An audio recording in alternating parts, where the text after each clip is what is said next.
Good afternoon, everybody. Welcome to this webinar with Sukio for our Life Science Marketing Group.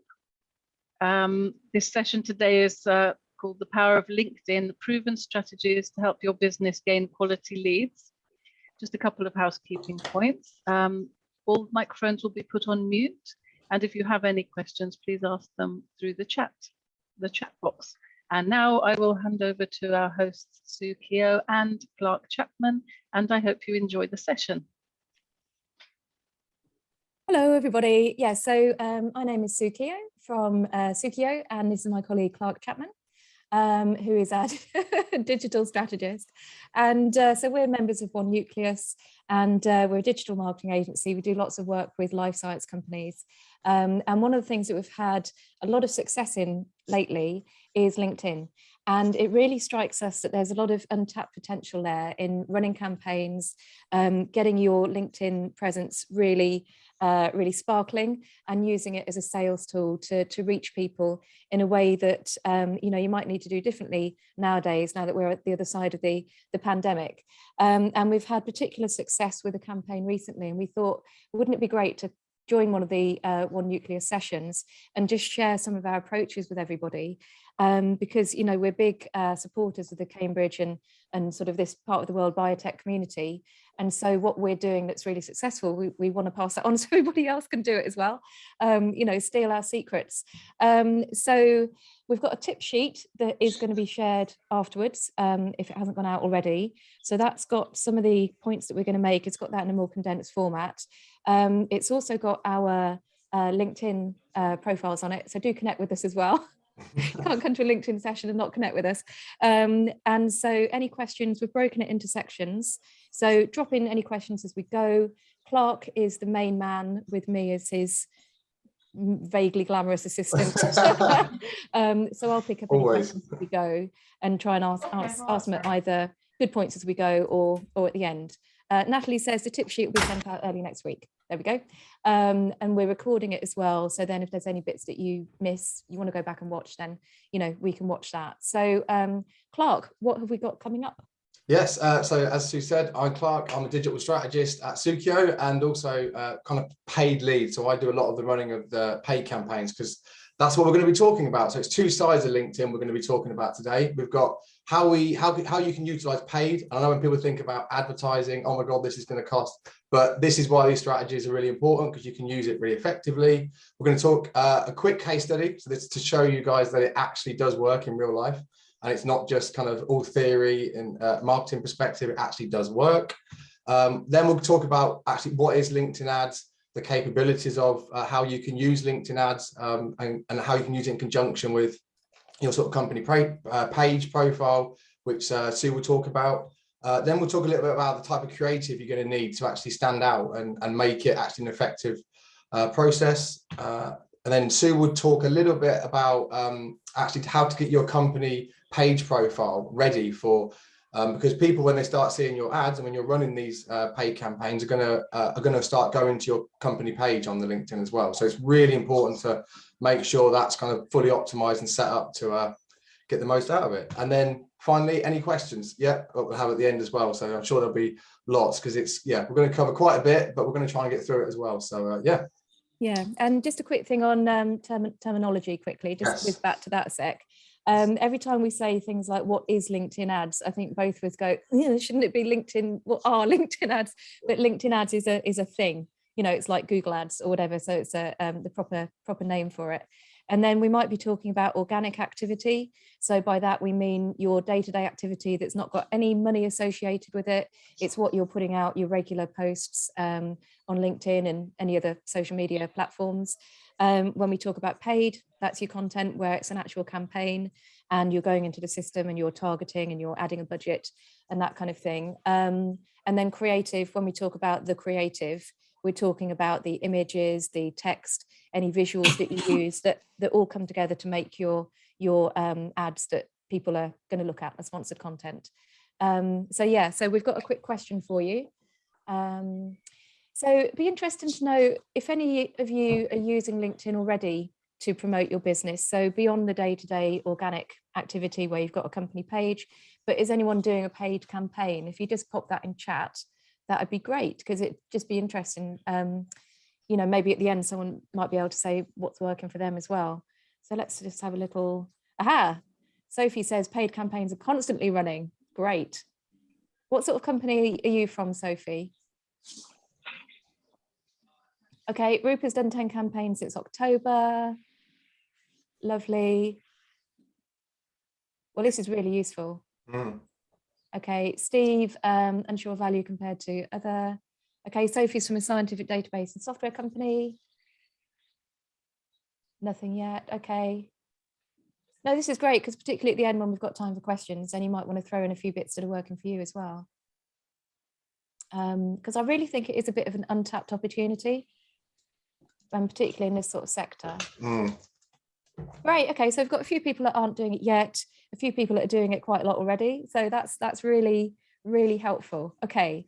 So Clark, do you want to talk us through this quick case study? So yes, so this so our case study, the client we had was a medical technology company based in Cambridge, and they were developing these kind of quite innovative new drug delivery systems. So that was what led to the idea of the challenge. How do you target a niche audience like that on digital? Because it's not everyone's out and about looking for that particular product or service. So we and also as well, another challenge that was thrown in there was the fact that COVID was happening. So a lot of the more traditional conferences you weren't able to go to, because obviously we had a lot of these restrictions. So LinkedIn worked really well to be able to get in front of these particular potential prospects. And then also, as well as this, what we've used the ads for as well in the campaigns is actually how do we persuade companies to move away from more traditional drug delivery systems. So it's actually the technology they were doing. So it's an educational piece here as well. It's not just we're saying buy this or do this. We're actually trying to take them on a journey, which we will see of how we actually use the ads quite strategically. So that's the challenge. So our approach, it's over 3 months we were doing this particular LinkedIn ads campaign. And they were broken down into 3 phases. So we're using ads in a much more strategic way, not the kind of more traditional way where you just blanket ads out there and see what kind of happens. We really did break it into awareness, educate, and convert. And I'll talk a little bit more about what they exactly are. But they basically align with, I'm not sure, some of you on the call might know about the sales funnel. But you've got right at the top, you've got the awareness, you've got people who may not know who the company is. It's quite a big, wide audience. And we're using ads to bring them down to the point where they're going to do some actual business with you and actually start that conversation and have those chats, because there's so many people that you just don't know where they are, how they're using the platform, what are they doing. This is why this strategy works really well, because you're actively using the ads to bring them down and it's kind of a slightly different way of doing it. But we found it works really well, because you're thinking, where are my potential clients on this kind of direction towards becoming a customer? And then you're hitting ads at that point rather than just kind of blanket throwing ads and hoping that someone reacts to it at the right time. And then the fundamental thing we use, which I'll talk about, and it's really the key aspect of this strategy, is utilizing LinkedIn's really, really powerful retargeting tools. It's really, really good at what you can do. And that it gives you so much more insight in terms of how you can target going forward to get people to the point of actually contacting your business to start a lead. So, and the reason why as well with the 3 months, the type of business this is, these are not contracts that are like a couple of £100. These are like tens, hundreds of thousands of pound contracts that are coming through. That's why you need the time to build that, because these leads don't happen overnight. These are not decisions that are just done. These are things that take a bit of time. So that's why these campaigns are much longer. So you can see on there how it sort of broke out. So we've got awareness. So that's like the first, that's top of your sales funnel. You're right up there. You don't know, these people might not know who you are, don't know your business.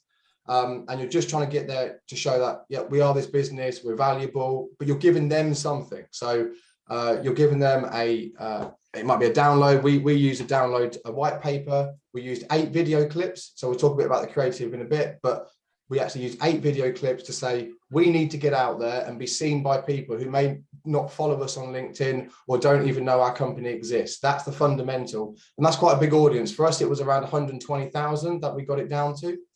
And then using the really cool retargeting tools on LinkedIn, we were then able to say, right, 120,000 people, we set up our retargeting because we use video. So we said, if someone's watched over half the video, for example, they would then go into another audience, and it would be a separate audience, but it'd be a much smaller audience. So then we're taking them to say, well, they've watched that, so they've taken some kind of action that says they're more interested in you than just your general scroller.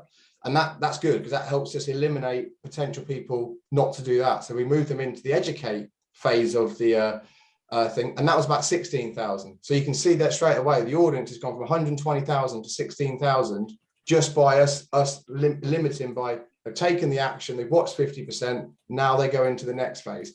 And they're then given different content. So their content is much more about the process and the values of the business, and that kind of more corporate side of it, to say, this is who we are, this is why we do what we do. And again, call to action, there's no commitment for them. It's just to visit the website on this particular one. So you've given them the value and awareness. You're now saying, find out a bit more about us, come here. But still, we're not pushing any sales, we're not saying come and talk to us yet, because we don't still know how close they are to wanting to do that. And again, same process, depending on how they engage with the ads. They then go, and particularly we use video as our remarketing sort of key tool. They'll then go into the convert audience, and the convert audience was probably around 2,500. So we're talking really small audiences now. And then we could focus really effectively with products, saying, well, we know they've interacted with the awareness. We know they've interacted with finding out more about the business. Then you're hitting ads to people that you know have already taken certain actions. And they're just so much more effective, because you're not wasting your content on the wide awareness of 120,000 people who most of them are not going to be in the right time to buy or things like that. So that's the kind of the sort of thinking behind this, that we are using ads strategically to take them through this journey. And this kind of thing, it makes me think a lot about the power of digital marketing in itself. So if you think about more traditional forms of marketing, like say a billboard. So say if you spend 10 grand on a billboard, you've got all these people walking past, you've got no way of telling who the people are that are particularly interested and who are the ones that are just going to walk past. And some of those people, they might actually double take, and they might stop and look at it again and take it in. And so what Clark's been doing with this campaign, he's been targeting those people, the ones that do a double take, or the ones that step back and, you know, might write down a few notes in their phone, that kind of thing. And that's why it's so powerful, because you've got access to all this data. And the main thing you've got to do is also make sure that you use it. Otherwise, you're going to be investing all of this time and money in continuing to market to the same 120,000 people you started with. Whereas narrowing it down like this is so much effective, because it means that your budget is going so much further.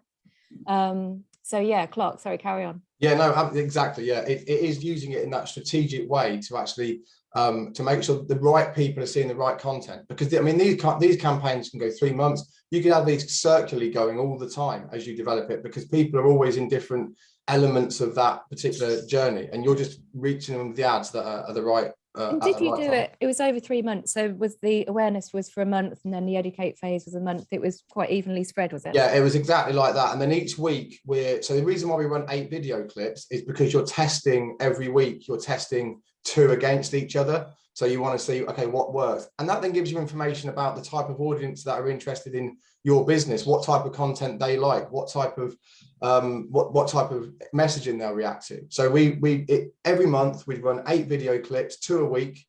And then at the end, we'd have loads of data, and we'd have the audience to say, great, we can move into educate. Now, what's the great thing is you can still keep running your awareness as you want to. It's because it's there. I mean, you can just keep running the clips again or bring new clips in. It's one of those things, very circular way of doing it. So very quick question for you, Clark, that someone's just put into chat. How did you define the audience in the first place? Did we have a list of target companies? That's exactly what, that's exactly what we did. So we did it in terms of a couple of the ways. We used a thing called Maxed Audience, which is where we uploaded a list of, I think it was about 350 companies that we thought, yeah, these are the type of companies that we think will want to work with us. And then you can upload that, and then LinkedIn goes and finds all the employees that work for that company. And then we would then narrow it down to obviously some of the big companies that have tens of thousands of employees. It's really important that we narrowed it down even more. So we then started to say seniority, and are they decision makers across, and this was both US and Europe we were hitting as well. So and that in itself brings up its own challenges in different markets. But yeah, it was companies, it was seniority, which tends to be, and often also a number of years someone's been at the company, because that can tell you an idea of how big their career is in terms of, are they near the decision makers for these particular things? Well, that's a good one. I didn't realise you looked at that. Yeah, that's very canny. Yeah, I know. So we're really, it's taking that company and going, great. But if you've got, say, I know Pfizer, for example, and they've got 10,000, over 10,000 employees on the platform, you don't want to just be hitting all those. So you can narrow it down even more. So I think our initial list had like over 1 million, but we thought that's way too big even for awareness. It could, because we want to get it further down. So yeah, there's it's a lot of things into it, but definitely the company matched audience is, for me, the best thing you can do on LinkedIn ads. It's brilliant. It's absolutely brilliant piece of thing that they brought in. So yeah, we've had a question about cost, but then we're going to answer that in a sec, can't we? Yes. So let's move on to the next bit, but we will come back to cost, because that's, we knew that everyone's going to ask us. As an ad guy, yeah, that is the number one question I always get. Yeah. Brilliant. Okay, and just to give you a quick overview of the creative we use. So like I said, we had 24 video clips. We ran 8 video clips each month to make sure that each week we were able to test the creative. And the key was to make the video clips different. So we didn't want just 2 pieces of lab footage running against each other, for example, because it's not really telling you anything. You really want to, at that awareness stage, find out about what type of content that resonates with your particular audience. Nice and quick, like nothing, you don't need long videos. 20 to 45-second clips are perfect for LinkedIn. It's just the way that short form video is the way a lot of these platforms are going, and LinkedIn's no different. And again, like I said, in terms of what type of creative that would be.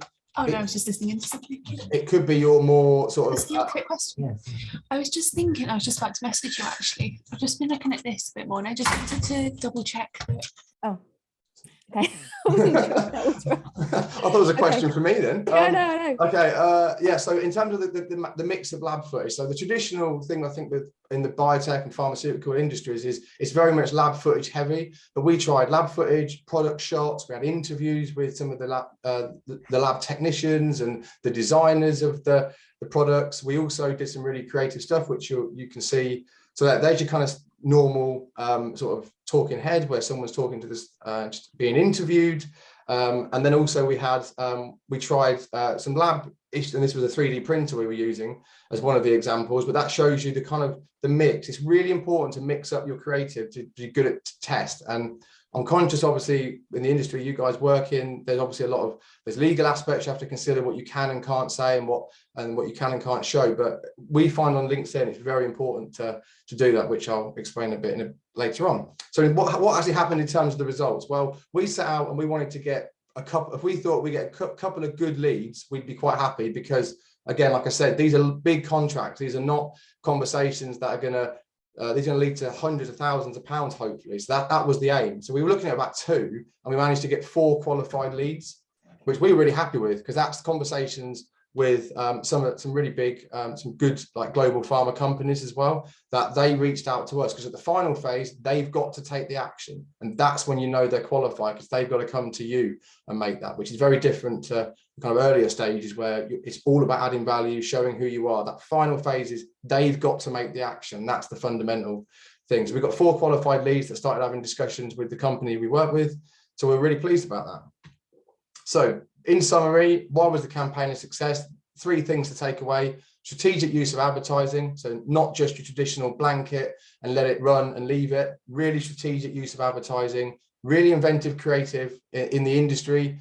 And not doing everything your sort of competition are doing as well. Think a little bit differently, what's going to stand out on the platform, and using the power of remarketing to actually build your audiences as you go down towards them converting or starting a conversation with you.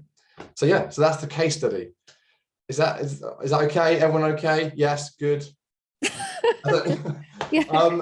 So yeah, do we are going to ask questions, so yeah, but like I said, drop them in the chat and I can drop them in the chat, and I'll give you like a virtual prod. Steve says very good so far, Clark, so fantastic. Yes, got the good work. We like this. I hope it's helpful. Okay, so I'm going to just quickly go through what is LinkedIn as. It's going to be like a bit of a whistle stop tour, but just to give you an idea of the platform, and we'll also talk about the cost, because that's obviously a big question.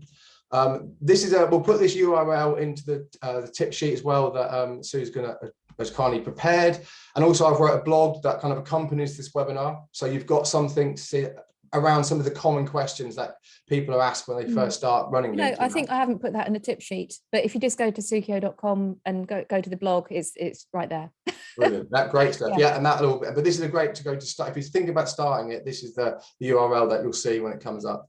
So how do LinkedIn ads work? This is really important to understand the platform and actually what is going on in the background. So at absolute base level, it's where you pay for your content to appear across the platform. That obviously makes sense. It's ads. And this is where it goes beyond people that follow your company page as well. So this is your standard organic, where they see it if they actively follow you. This is to get your content beyond those that follow you as well. So that's what it is. It's hard. It's an auction system, which is why daily costs of LinkedIn ads can change, because it depends on the competition that's actually on the platform. So if you've got lots of competition running ads the same day, your costs are going to go up. And if there's other times it will go down. So you'll always see slightly different each day. The cost can vary, probably sometimes £1 a click sometimes I've seen. So it can be quite, that's something to consider as well. It's not every day how much are we going to spend. You do set a daily budget. You can do that so you don't spend crazy money and go over the top. But it's always going to be slightly different just because of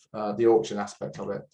It's something called interruption advertising, which is different to, so interruption advertising, when you go on the platform, people go on the platform, they're not necessarily looking, they're not in the market for what you're selling. You don't know that straight away. Whereas your traditional or your search advertising like Google ads, that's very different, because you know, because they've taken the action straight away to say they're searching for that particular service. So that's why you've got to be really strategic and creative with the content, because you don't know the mindset they're in necessarily looking for your exact thing. And that's why the strategic way we've done the phased approach to ads works, because you're not wasting all that time trying to hit all those people who may not be in the market for it. You're focusing that content using the remarketing aspect. So it is interruption advertising. So creative is fundamental. It's the most important thing for me.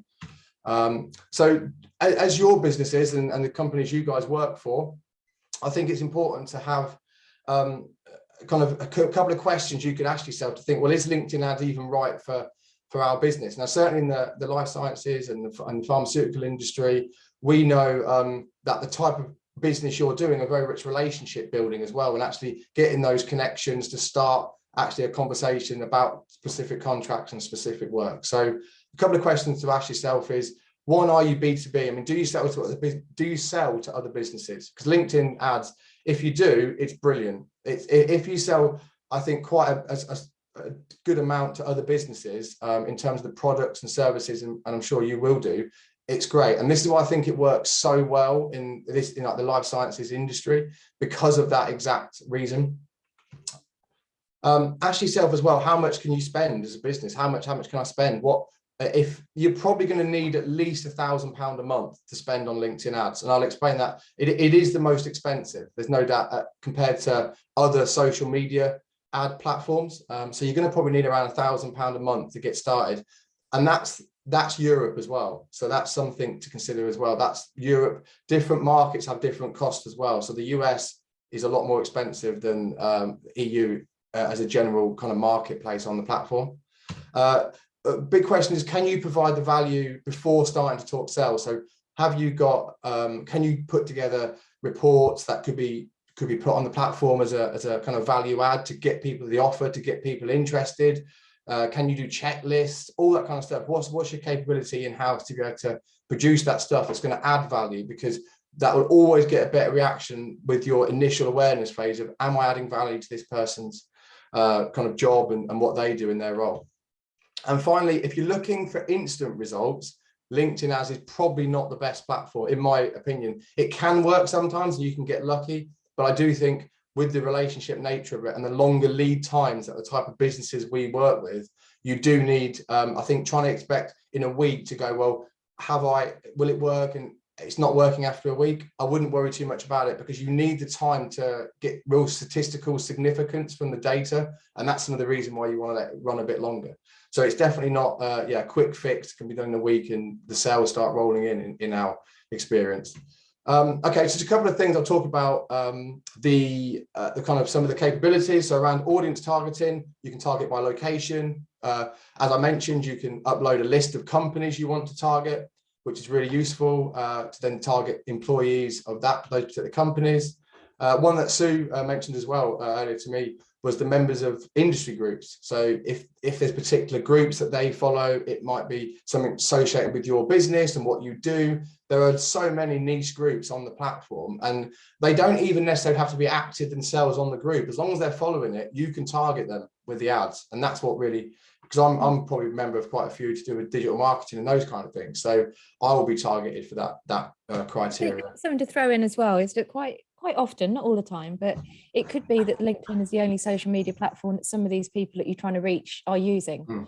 So you might not be able to reach them on, they might be on Twitter, but they might not be using their real name, or they might not, they might have that more for personal usage, or they might be on Facebook, but you don't want to target them with something sort of businessy related on Facebook. So, but quite often they're right there. They've got their job role listed, they've got the company listed, they've got all of this very authentic information, which means that while LinkedIn, okay, it is a more expensive platform for advertising, but if you're really tightly focused with it, then it's a really good investment, because you're hitting exactly the right people, and there's less kind of, less padding around it in terms of advertising spend. You're really honing in on the right people. So yeah, sorry, carry on. I just wanted to throw that in. No, brilliant. No, that's great. And you can see just an example. This is what you would see in Campaign Manager. So you can see, you can go in, you could write the country, the city. So yeah, there's loads of options in terms of how you can target by location and other things that you can do. How can you use the targeting? Just to give you an idea of some of the really cool stuff you can do. So obviously I've talked about matched audience. So you can have a company list. That's a great way of doing it, and getting LinkedIn to go out and find all these employees of these companies and go, great, I only want them to see my ads. You can do action-based targeting, which is what we did in the case study. And it shows, particularly the type of videos we were running, we could say, well, if someone's watched 50% of the video, then they go into that audience. And that action-based targeting is really good, because it's not just that we think they're our potential clients. We know they've interacted with the ad, and you can target based on that. Really useful. And then the power of exclusions. This is one of my favorite things on LinkedIn. What you can do is you can exclude, so your competitors don't see your ads. So you can put in the company, anyone who works at that company won't see your ads. You can also exclude other audiences. So a really good tactic is, for example, if you set up an audience, anyone who's watched 50% of the video goes into the next audience, you can exclude them then from seeing your awareness videos. And that's quite a good, useful tactic, because what you don't want is people to keep seeing the same ads over and over again, because that can be quite damaging to your brand. It gets, as we all know, you keep seeing the same ad, it's just annoying, isn't it? And you can actually do that to prevent that. From awareness, suddenly seeing who these people are, to then, oh God, I wish they would leave me alone. Exactly. I think LinkedIn's so strong on this compared to other platforms. And I think we've had a few times, haven't we, where actual clients have said to us, well, hang on, I thought this campaign is running, I haven't seen it. And then you've said, well, we've excluded the company employees from it, because we don't need to advertise to them, because they're already working on the product. So, they know about this. And if they don't, then hang on, we've got a bit of a problem. But yeah, I think that's something that I've just been really impressed with, because it's just so useful. It just means you're spending the budget more wisely. Absolutely, yeah. And then obviously, the $1 million question, don't worry, you won't need to spend that much. Basically it is the question that we get asked most. How much will it cost? As Sue said, LinkedIn is the most expensive social media ads platform, but there's a very good reason for that, because the type of business are often much more longer contracts, bigger contracts. It's not like your Facebook, your Instagram's much more e-commerce driven, where you're buying trainers. You can see there where the cost of where you need to be able to do that. So that it is the most expensive social media platform, and I'll be totally honest about that. There is no silver bullet when it comes to that expense. And also think about your market when you're thinking about cost. So there are some factors that go in, that it's not just the industry you're in, it's also where are you actually running the ads. So we ran ads in Europe and the US. and we saw double the cost for US in terms of running. So that's double the cost of how much it costs for a click, how much it costs to reach so many people. It was double in the US to what it was in Europe. And then if you're looking at other markets, for example, India, that could be maybe a tenth of what Europe costs are. So when you're coming up with your budget, do think where the particular market's going to be. And when anyone who's already doing this, if you're setting up your kind of campaigns, do set them up separately. So you're targeting Europe with one campaign, US with another campaign. Be very specific about setting up, because it means you can track the cost much better. Sorry, Clark, is that something you're seeing across other social media platforms as well? Is that the general kind of rule of thumb, that it's going to be double in the US? Yeah, I think it is. Yeah, I think generally, but I think particularly LinkedIn seems to be most. I see that most, as in the US, seems to stand out more than other platforms. I think because it's a very business focused platform, and it's obviously a US kind of platform anyway, they just seem to be more advanced with it, and they seem to use it more, which I think is one of the reasons why it drives up the cost as well. So yeah, but I think it is generally the rule that kind of anything that the US it tends to be about half. I think the UK is slightly closer, but the general rule is it's about half. And then external factors. So things like times of the year as well. You probably know there are particular times of the year where business conversations start, in your experience. Really take that into consideration as well, because you might want to do, well, this is more of a quiet period for us. That might be a great time to start running the awareness part of it. And then actually maybe towards January, when people might start having those conversations, thinking about who they're going to work with in the coming year, then you want to hit them with the convert ads at that point. So think tactically around that, about what part of the year and how it aligns with your kind of general business sort of sales processes. Okay, so in summary, LinkedIn ads is an auction system. That's really important to remember when you're seeing all those different daily costs in terms of the click cost. Always give your campaign at least 3 months to run. I just think you're going to get so much more value out of it, because you're giving the content the chance to work. And again, think about the external factors when budgeting, because they really do make a difference. Okay, we've got an activity, Sue. This is what we've got. So yeah, so think about your business and we can drop it into the chat. And who and where would you target on LinkedIn, just from what we've discussed? It'd be good to get your sort of kind of like representation there. Yeah. It'd be really interesting to see that. So any particular places or any markets you work in, and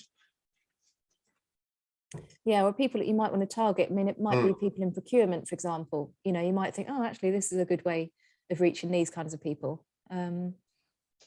We occasionally get people contacting us saying they want to run a campaign where they reach high net worth individuals. And I always worry about those, because I think high net worth individuals are busy out, well, you know, buying Twitter and relaxing on their yacht instead of hanging out on LinkedIn. But it's a whole other story. So yeah, so what sort of people would you target? We've also had lots of really good questions, which are so good actually that I'm going to save a lot of them up to the end. So, and you might also want to make a note on this just for later on, thinking about, you know, after the session, when you're thinking in more depth about how you're going to use LinkedIn. Here we go. Large US pharma and biotech, mix of these professionals, but also technical experts, heads of departments. Yeah, which is so great, because you can target by role. So, you know, what's the point of advertising to some person on a 3-month summer placement that's got no access to decision making? You know, you can be so much more targeted with it. I think as well, that's an interesting point in terms of, because LinkedIn at the moment, as you see with the job, when you put your job title in, it's still an open form. So LinkedIn actually only at the moment, I think it's about 35% of actual jobs are in the ad system, because people can obviously write their own job title. But that's why I think as well, mixing up the targeting is really important as well. So you want to make sure you're covering all bases, because it's just an important point that people have different roles. I mean, there's manager can mean different jobs in different companies. So really think about that when you, particularly job function, it's quite a wide thing, but manager can mean a lot of things. So it's fine using these particular targeting, but it's aligning it with role and then location. That's a good point, actually. Yeah, the sort of conventions, because in the US you have quite a lot of vice presidents and that kind of thing, don't you? In sort of job hierarchy, whereas over here we don't really do that so much. Exactly. Yeah. Yeah. I mean, yeah, roles like director can be one, and that says, but if a director of a business of say 5 people, they might consider themselves a director, but they might not be the target market you're going for. So being really careful about that as well is something to. That's a good tip. Yeah. Okay. Right. So we've just been Yes. thinking about what is LinkedIn ads. Still feels wrong every time I say that. What is LinkedIn ads? What is or are data? So now we're going to think about the creative. So tell us about the brilliant visuals and text and how you really make an impact with that. Yes, yeah. So this is such an important part of LinkedIn ads, and actually making it effective in terms of your campaigns, of how you can use the actual creative. So you've got video, you can do videos, images, text. We really like short clip videos because of the remarketing capability. Single ads, there are some single image ads remarketing coming, but it's a slightly different thing. Obviously with videos, it's an active thing where we can see that someone has watched a certain amount, and that's why we really like the short clip videos. Keep them short. If you're doing videos, the first 2 seconds are absolutely crucial, because think about half of the audience on LinkedIn are on their mobile, so they're going to be scrolling past. So really, it's got to be that visual punch straight away, and then bring them into it, rather than, you don't want to be starting with like a dark screen, because they're just going to go past. So that's a really, really important thing to consider if you're doing video. Bold and uncluttered in terms of the colors as well. Think about LinkedIn's actual brand color itself. It's very blue, it's very grey, and that's great, because then you can look at colors like orange, which are kind of on the other side of the spectrum, to jump out in terms of on the news feed itself. So that's something to really think about. And Sue, about the uncluttered as well, isn't there? Yeah, I mean, this is the thing for social media graphics in general, really. Quite often people try and put too much on there. They try and tell you every single thing that you need to know. And a particular pet hate of mine is where you have maybe pale grey text against a yellow background with some flowers, or I don't know, a lab, lots of cluttered imagery. And if you think you're putting this content together on your, you've got a lovely big monitor and you've got Photoshop and everything, but the people the other end reading it, they're just scrolling through their phone, they're not stopping. So really try and make sure any graphics, when you've got words, just lay them on a real sort of blocky, high contrast background, and try and go for, those contrasting colors, anything that's bold. And have a look at your competitors, and they're probably doing something that's really boring. So there's such an opportunity to really stand out compared to what everyone else is doing. Absolutely. And even if the product or whatever, you think, well, that's a bit grey itself, this is one we did, and you can see here, like, you make the background nice and really jump out as well. So even if the product's a bit whiter and grayer, it doesn't matter. It's just how you play with the visuals to make it stand out. So it's really important that it does stand out, because it's the content, the creative's job is to get someone to stop, and then you can see that the messaging above is a bit different. But yeah, so that's just a really important point. In terms of the format, so this is what you were saying earlier on about thinking backwards from this, in terms of So instead of thinking, right, let's make a video, everybody, and then you boost it, and then you look at it and you think, why have we not got anyone signing up to whatever it is we want them to sign up to? Whereas if you work backwards, so you think, right, what format are we going to have? Carousel ads. Okay, so we're going to take this downloadable white paper, we'll split it into maybe 3 or 4 or 5 images, and we'll make sure the dimensions fit. So what you're doing is looking at the output first, and then working back and creating the content around it. And Clark, this is something that I've seen you do a lot, not just in life sciences, but in other campaigns as well, where you're thinking, right, okay, let's make sure that what we're creating actually suits the end use.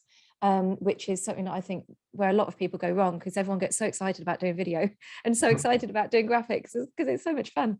But you've really got to think about what format it's going out in, and who's going to be looking at it, and whose attention that you're trying to grab. So yeah, so these are some of the formats. I think there's even more, aren't there? Yeah, and it's really interesting that we kind of use these platforms, and we probably don't even. We're so used to it, they become almost part of the things. There's so many aspects. I just think on lead gen forms, just as a point, that was something we used in the final phase of our case study. So rather than people having to leave the platform to go to a website and do a contact, they do it directly in the platform. That always is going to help you, because it just takes another hurdle. They don't have to go and load a page, and then they can literally do it on the platform. They've said, yeah, we want to talk to that person. They give the contact, and then you can open up the conversation. So that's one we definitely use, the lead gen forms. Cool. Okay, just so some top tips for the creative, just so you've got some really kind of useful things. Definitely test the creative. So how we set it up, we'll have 2 different videos running each week, very different in tone, very different in kind of type. One might be lab footage, one might be someone in. Just really think about testing the creative, because that's then going to give you more of an insight into the type, because people are different. I might react to something different to another potential client, so it's thinking about the different layers of who your potential clients are, that not everyone sees it the same. So just think about that when testing your creative. A tip on video as well, give them a reason to finish watching. So we found particularly the 3D printer we used really effective, and that actually showed us that because you had to wait till the end to see what the product was being made by the 3D printer, we got a lot more completion of videos, which helps us because it's helping us build our remarketing list as well. So just think about that. What is the reason at that stage of the funnel, at that particular part, that phase, why would they keep watching the video? Yeah, and then content should stop your audience scrolling. That's its job. That really is what it's got to do. And then when it comes to the messaging, so this is the text above, and you've got the headline within it. Again, attention grabbing message. It depends on which stage you're at. So if you're at the convert stage, you can be much more bolder with saying, we want to work with you, come and talk to us. Whereas the earlier stages, it's much more about you providing the value. Here's our latest white paper, download it to find out about this, this, and this. So you can see how it goes from adding the value from your end to kind of get them interested, and then and educate phase is talking about your business, and that messaging would be much more around things like the values of your business, why you do what you do, what your missions are, what you're trying to do. And then the final one would be much more, come and work with us. So yeah, being very clear in the kind of messaging is really important, and having a clear call to action, what you want them to do as well, is important.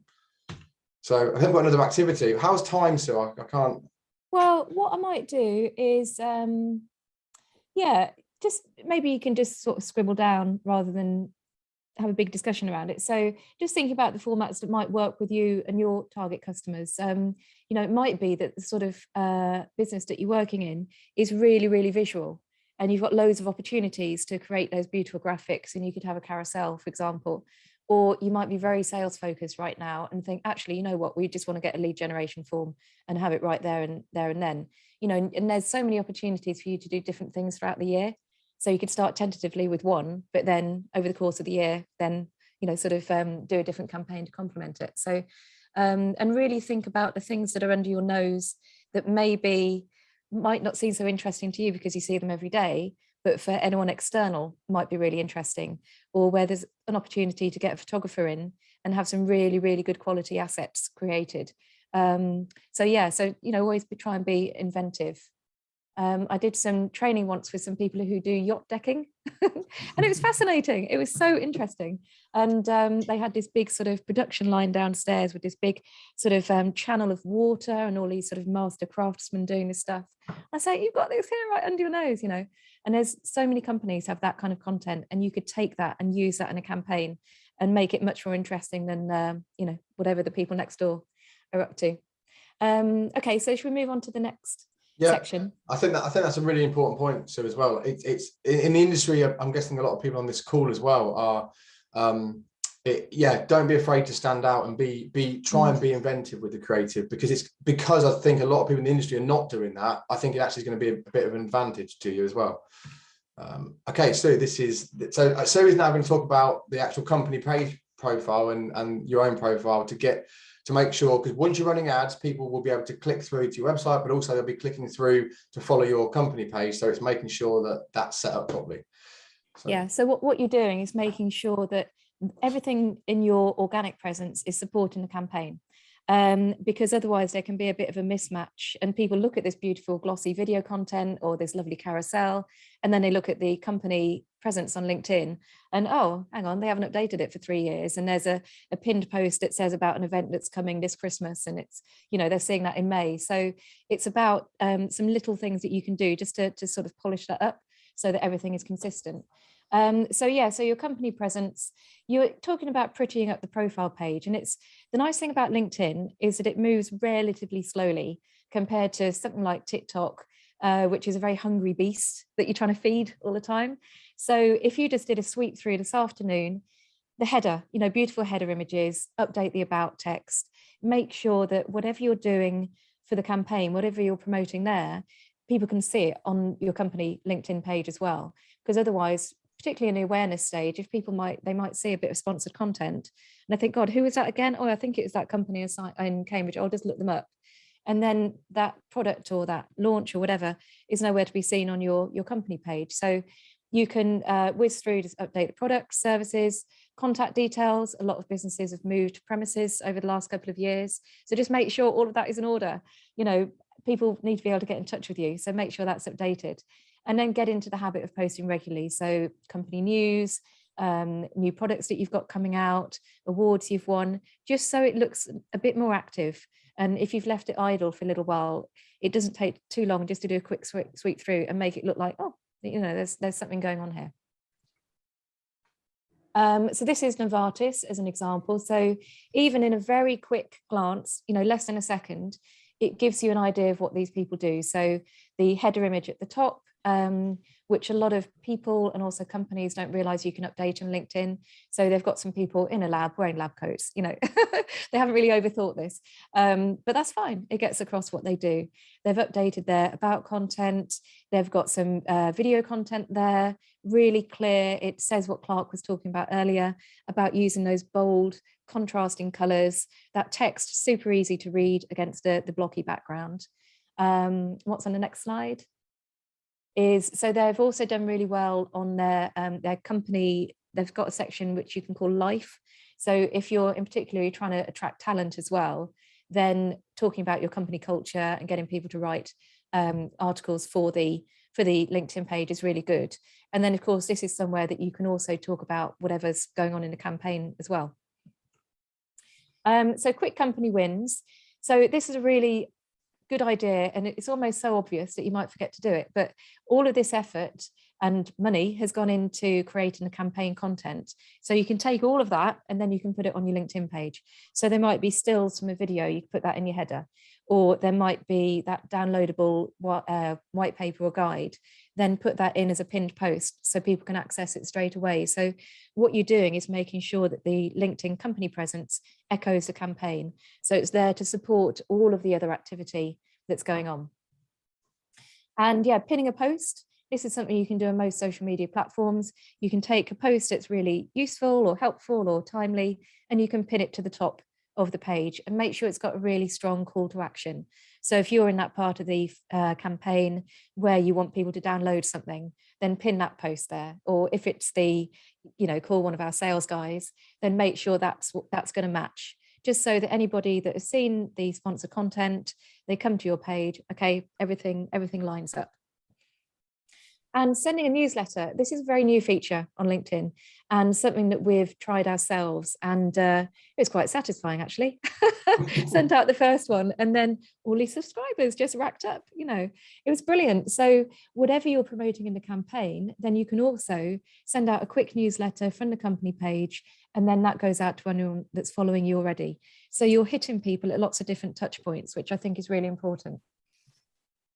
And then the organic content, so the stuff that's not got any money behind it, is a brilliant testing ground. So that video that Novartis had, they might find, okay, that goes down really well. You could see it had lots of engagement. So they can make various assumptions from that about the sort of content that's going to work well. And then they might have something else that no one's interested in at all. So that means when they're looking at that budget, they can think, okay, well, we're going to use it on this type of content and do a bit less of the stuff that doesn't work. So it's a brilliant testing ground. So it's really good to just sort of trial things there, a few ideas, and see how it floats. And then thinking as well about personal profiles. So LinkedIn, it does prioritize personal profiles. So it's always going to push the content that's going out there before your company content. So that's why for us as a business, because I've got more people in my network, as compared to who are following the Sukio page, then we quite often put things out via me, the person, before us, the company. And so Marie-France Trudin, I loved her header image. And that again, that is going to stand out compared to so many other people's profiles on LinkedIn. She's got lots of featured content, lots of multimedia going on. And so if you think about, you've got this sales campaign running on LinkedIn. Hopefully people who you're trying to connect with, they're going to be talking to your sales team or your specialists or your engineers or your, the people who developed these innovations. So you want to make sure that their profiles are looking really good and that they are talking about this subject matter and they're showing their expertise. Otherwise, again, you get this sort of mismatch where people see the campaign activity, then they go, brilliant, right, that's just the person I need to talk to. And then they come to this really kind of empty profile. So it's really easy to rectify. So what are the quick wins there? Yeah, move on to the next one. Seamless remote co-host. Yes, I know. I was doing so well. I was doing so well. It's the pressure. That's what it is. Like, I know. So it's really good to encourage everyone to polish up their profiles, just to do a sweep through, update the header image, update the about information. Maybe they've changed jobs, make sure that's up to date. Add any of that multimedia content into your features section. And when you're sharing relevant campaign content on the company page, let everyone else in the team know. So send a little message on Slack or whatever intranet sort of system you use. So the LinkedIn algorithm is actually quite basic. So if it sees that a post goes out and lots of people comment and share and engage with it some way, the LinkedIn algorithm thinks, oh, great, right, we're going to prioritize that and show it to more people.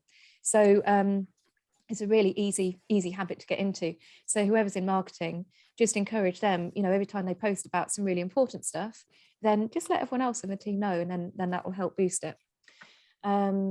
So quick team wins, making profiles more visually appealing.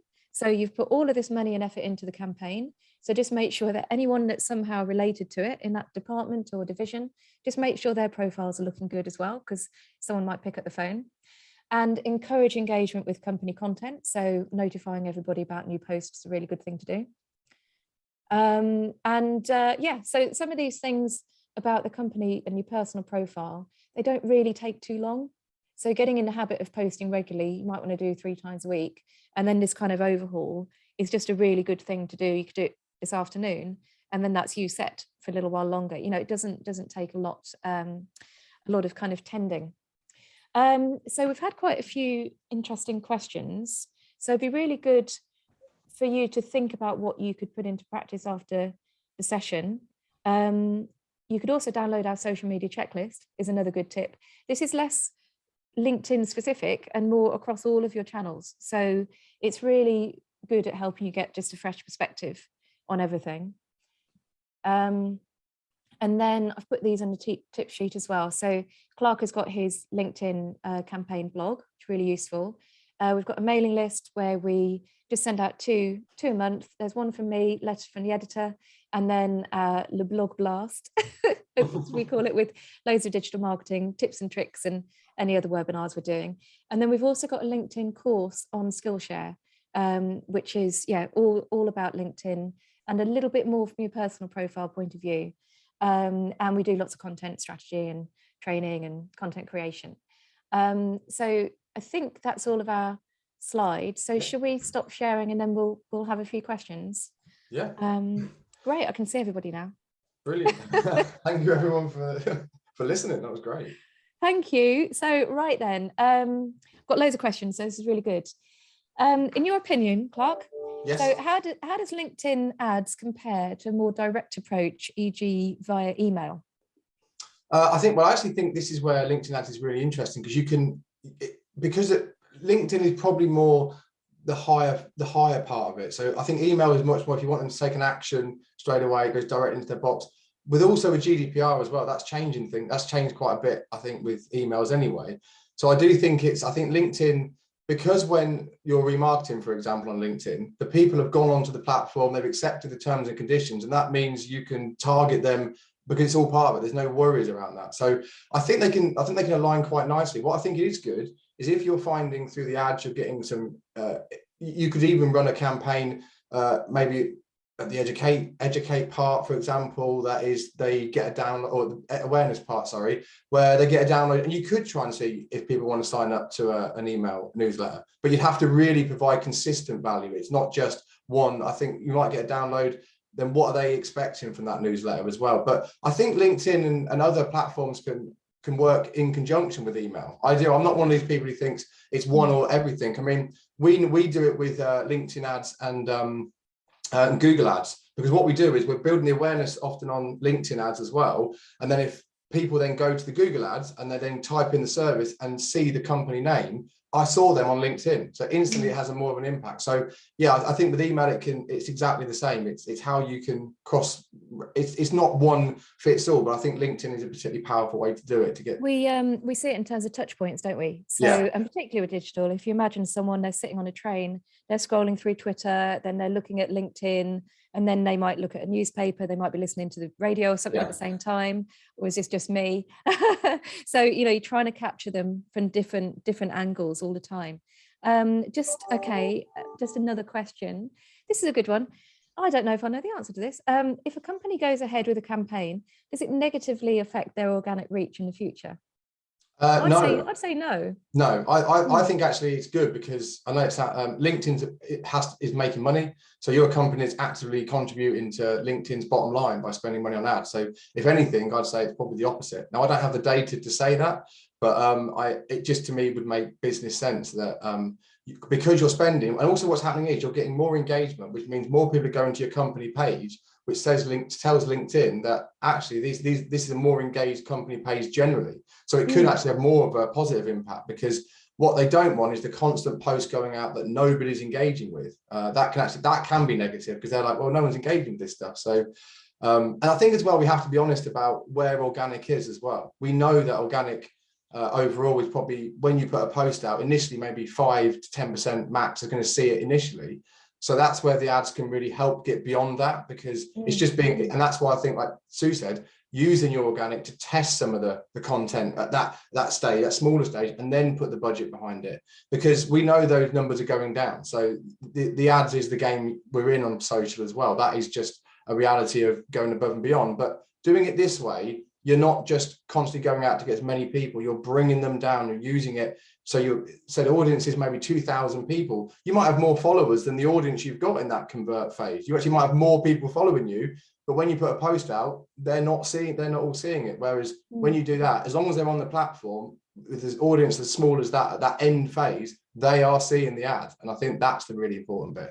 And this is why doing it in those testing ways, having those 8 is so important, because if you just ran it 1 week and they just scrolled and didn't see it, and that's your one opportunity. Like Sue said, there's people are on these platforms different times of the week, different times of the day, and we test all this stuff in our data to make sure we know, okay, when are people on these? And some people might only be on it once a month, so you've got to be conscious of that. They might be on other things, on Google, looking at different elements. So you by having that multitude of creative, I think, yeah, and I think, like Sue said, use it on your organic. That's going to increase, because also you know how engaging that video was. So if you run it as an ad, for example, and half the people completed it, brilliant. Our followers will love that, because we know it. So you can do it both ways as well. So yeah, I think it benefits personally, because that's LinkedIn's business model fundamentally. So thank you for that. That brings us up to time. Thank you. Yes, perfect. Look at that. Thank you, everybody. Do connect with us on LinkedIn. Yes, definitely.